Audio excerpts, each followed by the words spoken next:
Alô, pessoal da Filosofia da Coruja, tudo bem? Vamos lá para mais um vídeo. No vídeo de hoje, Leibniz prova que Deus existe. Antes de mais nada, quero agradecer a todos que estão compartilhando, que estão se inscrevendo no canal, que estão nos mandando sugestões. Agradeço bastante, tá? E vamos lá para falar um pouco desse grande filósofo, né? Gottfried Wilhelm Leibniz, né? Que foi um dos maiores filósofos e matemáticos da história. Ele nasceu ali em 1646 em Germany, na Alemanha, e morre em 1716. Ele foi um dos fundadores do cálculo diferencial integral, além também de desenvolver a lógica simbólica e a teoria do conhecimento. E também se interessou por diversas áreas do saber, como a teologia, física, história, direito, linguística, né?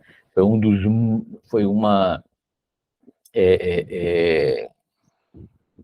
e assim além do grande filósofo, tem uma obra, né, que a gente vai também falar um pouco, né, que sem dúvida, né, foi uma das suas obras mais importantes, que é a Monadologia, tá? A Monadologia, que foi publicada postumamente em 1720, né, logo, né, 4 anos após sua morte, tá? Monadologia, né, que a gente vai explicar, né, o que é esses, né, chamadas mônadas, né? Então, nela, Leibniz apresenta uma concepção metafísica de que o universo é composto por unidades simples e indivisíveis, que, na visão dele, chamadas de mônadas. Tá? Cada mônada é uma substância ativa, dotada de percepção e apetite, que reflete o todo em si mesma. Fantástico isso. As nômadas não interagem entre si, mas seguem uma harmonia, né, pré-estabelecida por quem? Por Deus, que é a mônada suprema. Leibniz, né, foi um pensador original muito influente, que contribuiu para o avanço da ciência e da filosofia. Sua obra é complexa e também abrangente, mas também fascinante e, no meu ponto de vista, inspiradora. Ele é considerado, né, assim, um dos representantes do racionalismo moderno, ao lado de Descartes e Spinoza, né? Burak Spinoza, também fantástico. Gottfried Wilhelm Leibniz foi um dos maiores filósofos matemáticos, lembrando ali do século XVII, tá? Que se dedicou a demonstrar o que? A existência de Deus por meio de argumentos racionais. E numa época que todo mundo estava, né, nessa ideia, né, de provar a existência de Deus, outros negarem, né, nessa questão. Santo Agostinho, enfim. Em sua obra mais famosa, que é a Monadologia, perfeito? Vocês não esqueceram.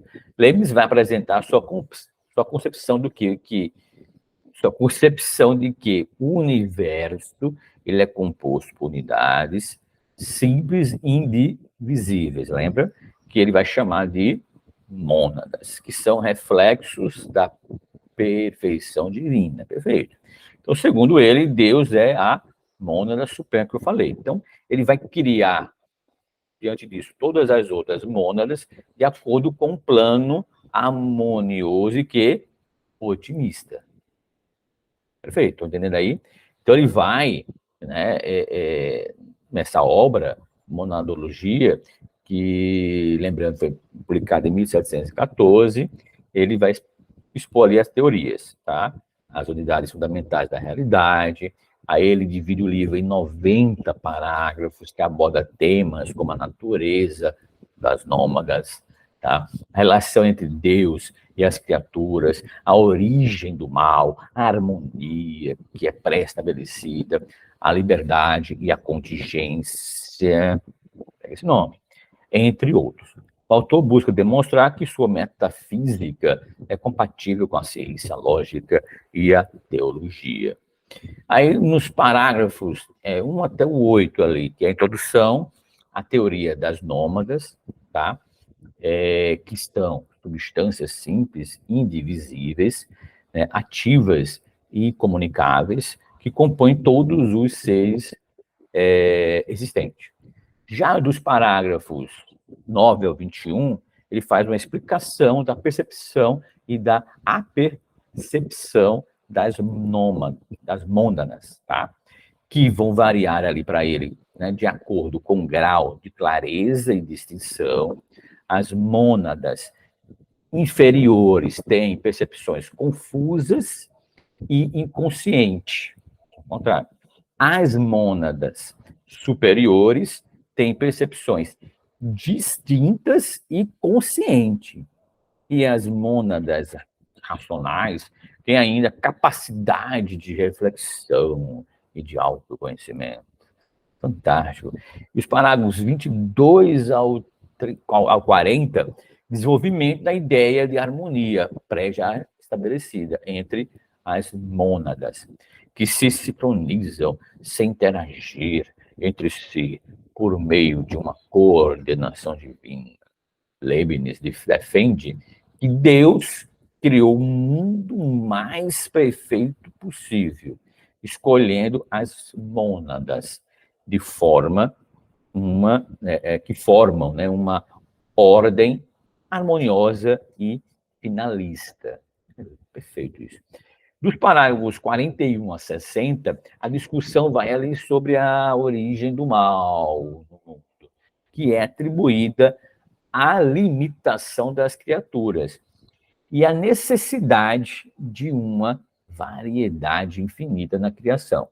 Leibniz distingue entre o mal metafísico, que é a imperfeição, para ele, essencial das nômadas, tá? Das mônadas. O mal físico, que é o sofrimento causado pelas leis naturais. E o mal moral, que é o pecado resultante do mau uso da liberdade. Os parágrafos 61 e 69, ele faz uma análise da relação entre as mônadas e os corpos, que são compostos de mônadas agregadas. Fantástico. Ele afirma que há uma correspondência entre o estado das mônadas e o movimento dos corpos, mas nega que haja uma influência causal entre eles. E também rejeita a existência do vácuo e dos átomos. Parágrafos 70 e 80 a 82, ele vai expor ali uma exposição da teoria da dinâmica, que é a ciência dos princípios do movimento e da força, né? Faz também uma crítica à mecânica cartesiana e também a Newton, né? A newtoniana, e propõe uma concepção relacional do espaço e do tempo, que baseada, para ele, nas relações entre as mônadas e os fenômenos. Já no parágrafo 83 a 90, que é a conclusão, né, digamos assim, sobre a importância da monadologia para a filosofia, a matemática, a física e a teologia, Leibniz defende que sua metafísica é capaz de resolver os principais problemas dessas áreas do conhecimento, como o princípio da razão suficiente, o cálculo infinitesimal, a conservação da força viva e a demonstração da existência de Deus. A monadologia tem a ver com os dias atuais. Por quê? Apresenta uma visão de mundo que busca conciliar o racionalismo com o empirismo, a fé com a razão, a ciência com a religião. Além disso, sua teoria das mônadas pode ser vista como uma antecipação dos conceitos modernos, como o átomo, o gênio, o bit, né, o byte, né, enfim, e a inteligência artificial. Para provar a existência de Deus, Leibniz recorre ao princípio da razão suficiente, que afirma que tudo que existe tem uma causa, uma razão de ser. Assim, Leibniz argumenta que o mundo não poderia existir sem o quê? Uma causa primeiro, que é Deus. E que Deus é a razão suficiente de si mesmo e de tudo mais. Além disso, Leibniz usa o princípio da identidade do indiscerníveis, o que diz que só dois objetos são idênticos em todos os aspectos. Eles são os mesmos objetos. Desse modo, ele conclui que Deus é único e incomparável, pois não há nada no universo que seja igual a ele em perfeição e bondade. É magnífico, né? Cara, assim, essa obra é fantástica, eu acho magnífica. Quer que você acredite em Deus ou não, mas assim, é muito, né? Assim, muito rica, né? Muito rica em detalhes. É uma obra bem densa, gostosa, né? Como eu falei, são 90 parágrafos. Fiz uma descrição aqui de alguns, né? E essa contingência de Deus tem, é incrível, assim, fantástico. Tá? E se vocês gostaram, então comenta aqui, curtam, compartilhem e coloque aqui aquele autor, escritor, poeta, poetisa, escritora que vocês querem que a gente faça, né, uma análise, uma resenha, um resumo, seja o que for. Então é isso. O pessoal da Filosofia da Coruja, muito obrigado e até os nossos próximos vídeos. Filosofia sempre. Até mais.